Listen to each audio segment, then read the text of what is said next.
Pontoise. Ah ça, Pontoise.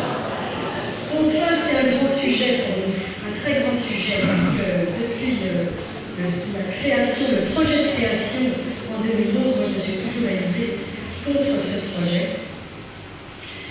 D'une part parce qu'évidemment, moi j'étais, on se moquait un peu, j'étais effectivement toujours très proche de la nature. Alors ça fait un petit peu ridicule, non, oui, tu prends ta voiture. Ah oui, évidemment, je ne vais pas appeler à roulette, je ne fais pas tout le monde, je prends ma voiture. Mais j'essaye, chaque fois que je peux, de prendre le vélo, d'aller à pied, puis profiter, on est au bord de la mer, on a un littoral de rêve. Bon, nature, nature. Et je découvre que la mairie sortante projetait d'exproprier 30 familles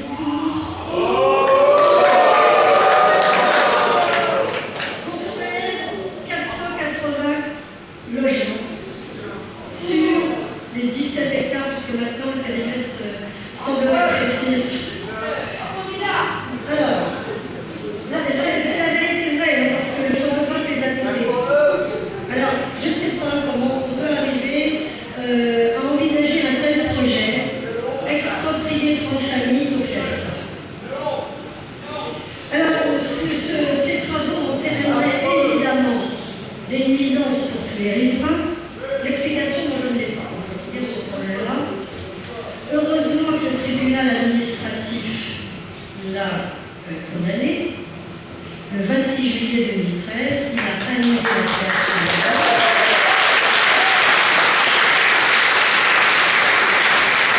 Une décision qui avait été prise d'ailleurs à la suite. Donc, par conséquent, pour le moment, ce projet a été complètement annulé.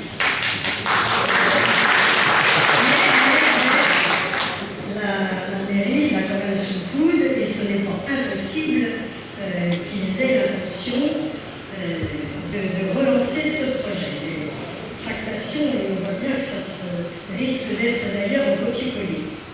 Donc là, on espère bien, parce que nous on rencontre des Dinardais qui ne veulent pas du projet du bois de Pontoise et qui ne veulent pas du projet de la place de la Loire. C'est simple. Hein. Donc ça, c'est qui détruit de précieuses réserves d'eau, il ne faut quand même pas l'oublier, puisque là il y a une atteinte au bassin versant du Crèvelin, qui est le petit ruisseau que vous trouvez à l'entrée de la plage de Saint-Lunaire. C'est aussi anéantir les connexions écologiques qu'il y a dans un espace pareil. C'est ne plus penser travailler en lien direct avec Saint-Lunaire et les autres communes. Parce que nous, les projets que nous pensons, on les pense pas là, sur quelques hectares dinardais, mais c'est fini de penser comme ça dinardais. La vie ne s'arrête pas à Dinard. Si on veut un projet touristique, économique, de qualité, il faut penser territoire. Il faut penser pratiquement, j'exagère un peu, mais Cap-Fréhel, Cancale. Alors, non, ça, vous savez, c'est Saint-Lunaire. La petite pointe, là, le bois, la branche, c'est Saint-Lunaire. Ah bon, c'est Saint-Lunaire. Très bien, on travaille avec Saint-Lunaire. J'entends d'ailleurs M. Poignot qui, maintenant, dans les journaux, parle de Dinard. Ah, depuis cette semaine, il fait tous ses projets en triangle avec Dinard. Comme c'est curieux. Autrefois, on passait à Saute-Mouton. Saint-Malo, hop, dis non. Non. Maintenant, je crois qu'on commence à comprendre que travailler dinardais, ce n'est plus possible. Il faut travailler en triangle, au minimum, avec Dinan-Saint-Malo, avec toute la rive gauche, avec toute la communauté de communes. Et les projets que nous proposons, de parcs, d'espaces naturels, c'est évidemment en accord avec la commune voisine. C'est une évidence.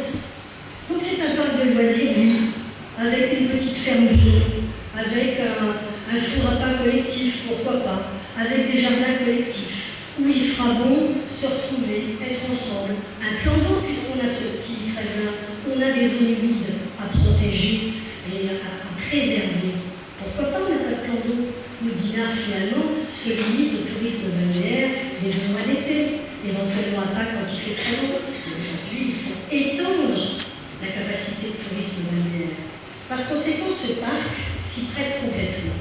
Il s'y prête, on a pensé à la Croix-Branche, on a pensé aux pistes cyclables, bien entendu, mais aussi au centre équestre, parce qu'en liaison avec d'autres centres équestres, de Saint-Lunaire ou d'ailleurs, ou d'autres communes, il y a de nombreux projets qui se mettent en place aujourd'hui avec des roulottes, avec des ânes, des poneys et des petites étapes.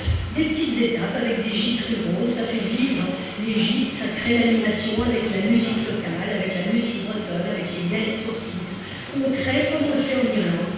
Et les gens paient très cher pour aller 8 jours en Irlande pour vivre ça.